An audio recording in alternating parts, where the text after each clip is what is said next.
Bourbon. I'm Nancy Kelly Allen, and I'm glad to have you here with me today. I am working with peaches. There are two types of peaches, Freestone and Clingstone. To tell the difference, cut them open. If the stone breaks easily, then it is a Freestone. If it clings to the meat of the peach, it is a Clingstone. Peaches and nectarines are the same species. That's like saying they're twins, maybe fraternal twins, not identical. The only difference is peaches have a fuzzy skin and nectarines do not. Today I'm making a peach crisp. A crisp, a crumble, and a cobbler are very similar. All three have a fruit base that is baked, and they all three have a topping.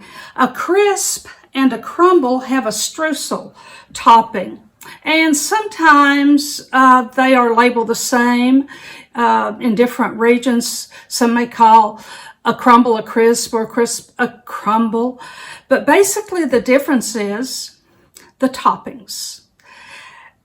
The topping for a crisp that I'm making today has flour and oatmeal using old-fashioned oats.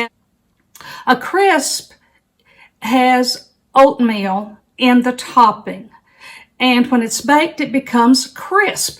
It's also not as dense in texture as a crumble. A crumble is made with more flour. The third one is cobbler. And a cobbler has a biscuit type topping, more like a dumpling. But all three are sweet, and all three are desserts, and all three are delicious. So let's get started.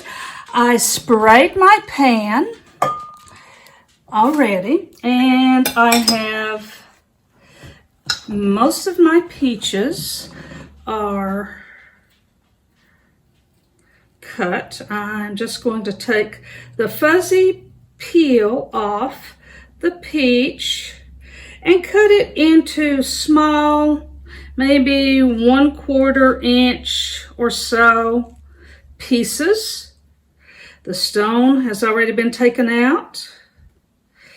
These are called stone fruit because they have a pit in them, and the pit contains the seed. And there are several fruits that are called stone fruits. Nectarines, of course, and plums, and what else? Cherries would also be considered a stone fruit. So I'm just going to place these, just pour them out.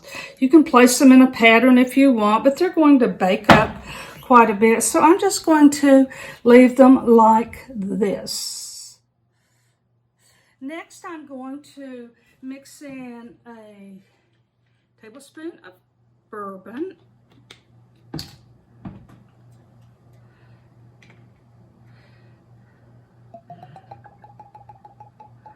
Isn't that gurgle, gurgle, gurgle, gurgle, gurgle? You don't have to use bourbon. In all of my recipes, bourbon is optional. You can just leave it out, or you could add just a little more vanilla extract. Vanilla also contains alcohol, so I'm going to just stir that a little. Get them mixed up. All of them with a little bourbon. Next, I'm going to sprinkle flour over it and do the same thing. Just mix it in so we coat the peaches just a little.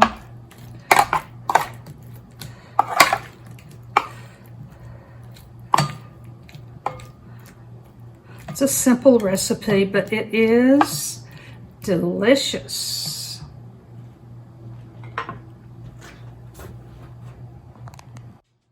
Now I'm going to add the brown sugar. When we measure brown sugar, it should be packed in tightly. Regular sugar does not have to be. So I'm just going to crumble this over and just take my hands and mix it in a little so it's all, and you could do this in a bowl if you wanted to prior. It's just as easy to do it this way. Now the base is prepared. We're ready to move on to the topping.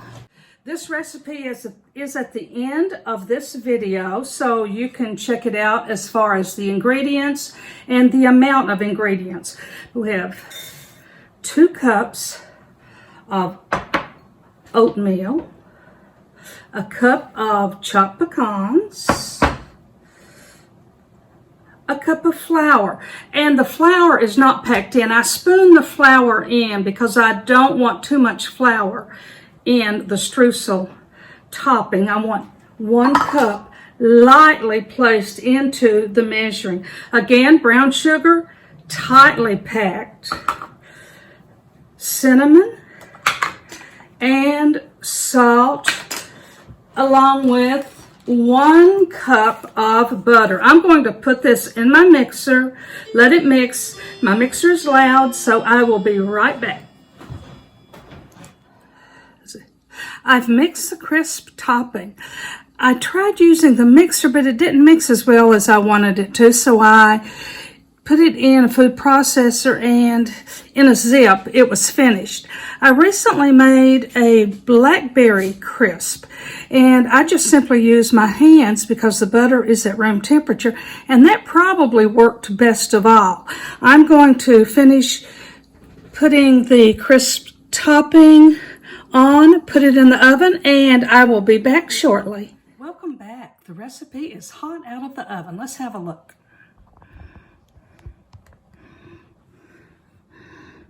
You may want it to brown more. If you do, leave it in for 3, 4, or 5 more minutes. You may also rather use canned peaches than fresh peaches.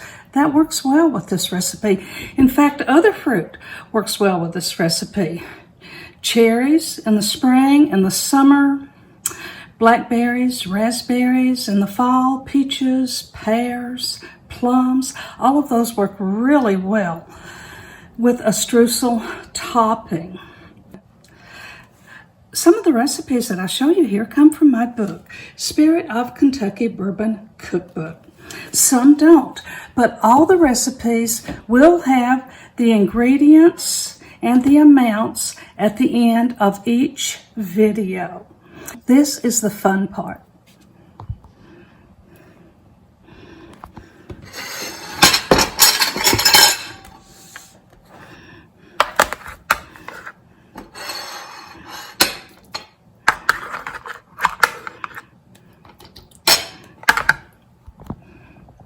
I used brown sugar because the brown sugar gives just one more level of flavor. Brown sugar is made with molasses, and molasses and peaches go well together. Let's give it a try. Really sweet, really good.